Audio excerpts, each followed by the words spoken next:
Respublikamızın 130'a yaxın qeyri-hökumət təşkilatı bu konqresin üzvüdür.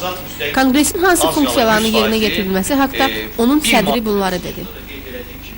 Bizim əsas funksiyamız, əsas vəzifəmiz qeyri-hökumət təşkilatlarının inkişafına kömək eləmək, qeyri-hökumət təşkilatlarının qarşılaşdığı problemlərin həllində onlara dəstək olmaq və səyləri birləşdirməklə, qeyri-hökumət təşkilatları səyləri birləşdirməklə bunların müəyyən layihələrin həyata keçirilməsinə kömək eləmək, informasiya dəstəyi eləmək, yəni ki, bu istiqamətlərdə işləri qurmaqdır.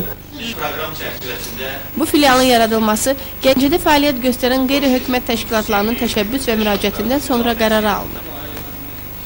Ümumiyyətlə, qeyri-hökumət təşkilatları konqresinin strategiyasında daha çox əyalətlərlə iş görmək məsələsi gündəliyə gəlib. Digər yerlərdə olduğu kimi burada da qeyri-hökumət təşkilatlarının institutunun, yəni vətəndaşların bu ictimai institutunun xeyli əngəllər var. Burada əsas maliyyə dəstəyinin olmaması, informasiya qıtlığı, bunların resurs imkanlarının xeyli məhdudluğu onu bizi bu məsələyə deməli çox ciddi cəhdlə girişməyə vadar etdi. Lakin təşkilatın yaradılmasına etiraz edənlər də oldu. Belə ki, İqtisadi Hüquqi Maarifçilik Mərkəzinin direktoru Oktay Hacıyev öz çıxışında təəccüblə bildirdi ki, özü Ədliyyə Nazirliyindən qeydiyyatdan keçməyən bir təşkilat başqalarına qeydiyyatdan keçməyə necə yardım edə bilər?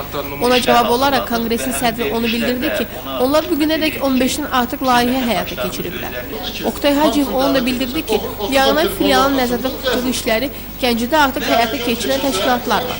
Bu iradə cavab olaraq Əli Quliyev onu bildirdi ki, konqresin üzvü olmaq könüllüdür. Mədinə Niknəcət Vaqif İbrahim Xəlil, Xəbər Plus.